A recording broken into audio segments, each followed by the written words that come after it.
Hello बच्चों, आइए इस प्रश्न को देखते हैं। प्रमुख वायु प्रदूषक है। हमारे विकल्प हैं CO यानी कार्बन मोनोऑक्साइड, हमारा विकल्प बी है NO2 SO2 और PB, हमारा विकल्प फिर सी है CO2 यानी कि कार्बन डाइऑक्साइड और विकल्प डी है हाइड्रोकार्बन जिसे हम HC कहते हैं। आइए इस प्रश्न की मुख्य अवधारणा देखते हैं। इस प्रश्न में हमसे पूछा गया है प्रमुख वायु प्रदूषक कौन सा है। वायु प्रदूषक यानी कि वायु प्रदूषक ऐसे पदार्थ होते हैं जो वातावरण में जो वायु होती है उसमें अवांछनीय यानी कि वायु के जो भौतिक, रासायनिक और जैविक गुण होते हैं उन गुणों में अवांछनीय परिवर्तन कर देते हैं, जिससे वातावरण में वायु प्रदूषण होता है।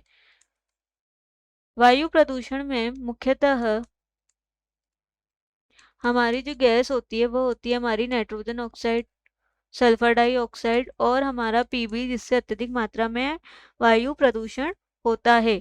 लेकिन जो घातक वायु प्रदूषक है हमारा, जिसे हम प्रमुख वायु प्रदूषक कहते हैं, वह है हमारा कार्बन मोनोऑक्साइड यानी कि CO, जिसका प्रतीक है कार्बन मोनोऑक्साइड। यह एक प्रकार की जो है अत्यंत जहरीली, जिसे हम विषैली गैस कह सकते हैं, विषैली होती है। यह एक इसका ना तो गंध होती है इसलिए ये गंधहीन होती है और ना ही इसका कोई रंग होता है, इसीलिए यह जो गैस है रंगहीन भी होती है। जो हमारी कार्बन मोनोऑक्साइड गैस है वह हम जैसे लकड़ी को जलाने या क्या होते हैं लकड़ी कह सकते हैं, लकड़ी के दहन से, तेल शोधक यंत्रों से और प्रोपेन से, केरोसिन के जलाने से, वहां से हमें CO2 जो CO है कार्बन मोनोऑक्साइड वह हमें प्राप्त होती है और ये जो है अत्यंत ही हानिकारक प्रदूषक होती है। जब कार्बन मोनोऑक्साइड मनुष्य में प्रवेश करती है तो वहां प्रवेश करने के पश्चात यह मनुष्य के रक्त में हीमोग्लोबिन यानी HB से क्रिया करती है।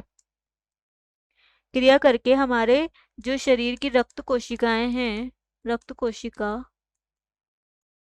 उनको यह नष्ट कर देती है। नष्ट करने का कार्य जो हमारी कार्बन मोनोऑक्साइड होती है, इसके द्वारा ही बहुत से रोग हो जाते हैं, श्वसन संबंधी रोग हो जाते हैं, श्वसन संबंधी रोग हो जाते हैं, जैसे हो गया हमारा दमा, अस्थमा, ब्रोंकाइटिस आदि।